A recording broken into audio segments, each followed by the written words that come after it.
What's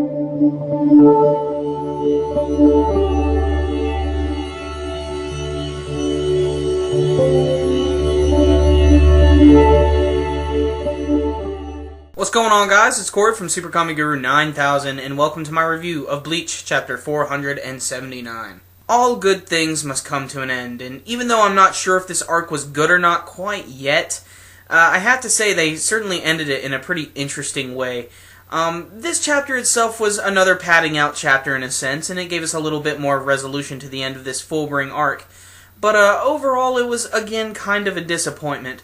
The chapter itself opens up with Ruruka, who is apparently escaped from Urahara's place, or I wouldn't really say escaped, or so much as she just walked away and decided to leave on her own.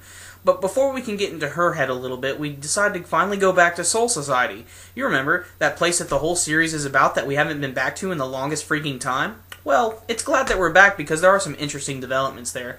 One of the things I do want to mention is in this chapter we get to see that Kensei and Shinji have apparently joined the Gote 13 again, which is a pretty big development. Apparently during this 17-month time skip, or however long it was, they decided, the Vizards are pretty cool. They helped us out in the battle against Aizen, so hell, why not? Welcome back, guys.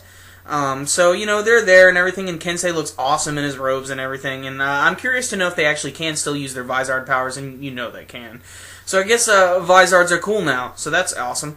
But the whole point of the chapter was Ichigo's actually come back to Soul Society because apparently Renji brought Ginjo's body to Soul Society, and I guess they're just keeping it.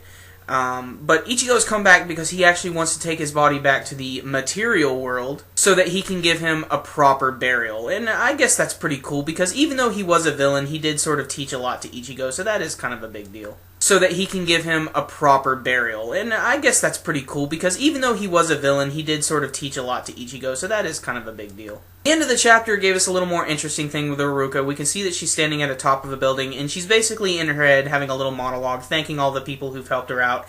And I guess this sort of shows that she has developed into a very nice character, and a little less tsundere. But that's pretty much where the chapter comes to a close. It's kind of nice, but at the end of the day, I really wish there was a lot more things they could have told us to fill in the gaps. This was just another interesting way to end the arc. Again, I feel that I'm just stressing what I was saying last week, which is Kubo he isn't filling in a lot of the gaps here. And maybe he's just doing that to keep the world as mysterious as possible. But the more I keep reading, the more I keep seeing all of these really missed opportunities. And, you know, I guess the Fullbring arc in a sense was okay, but it's easily my least favorite arc so far. And, you know, at first I didn't like the Arankar stuff because I felt that it was going on for too long. But in retrospect, I liked it a lot more because even though Kubo had nothing but pretty much fights going on in it the whole time, all of the characters were really, really well designed and they all had really cool powers. And they were like that too here in the Fullbring arc. The problem is, they didn't do anything. They barely got to do shit, and I feel like it's just such a wasted opportunity again. The whole thing with Ginjo officially being confirmed dead, like he has a corpse, okay? This is a big deal.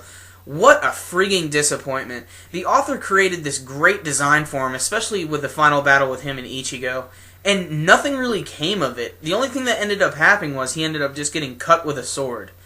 And boy, is that just disappointing to me. I don't know. I know that Bleach is a series that's based mostly around swordplay and sword battles, but the fact that it just ended so simply just kind of disappoints me a lot. If there's one thing I can say about this arc that I think is good, I think that the anime is doing a much better version of it. I recently just watched the episode where Tsukishima and Ichigo fight for the first time, and I thought it looked really good. It can really only go up from here, and I hope Kubo takes his time, and it's a good thing he's going to have plenty of it, because at the end of the chapter it gives us a little notification that Bleach is going to be on break for 3 weeks.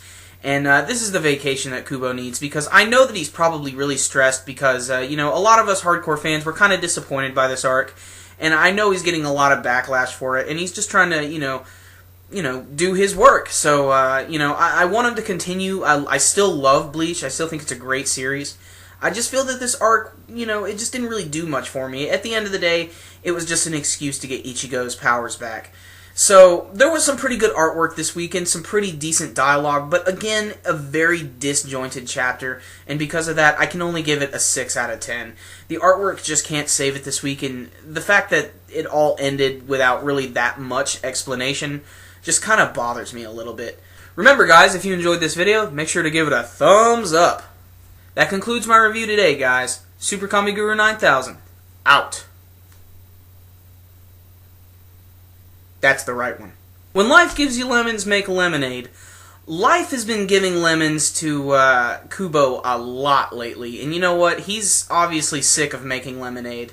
And, I don't know where I'm going with this.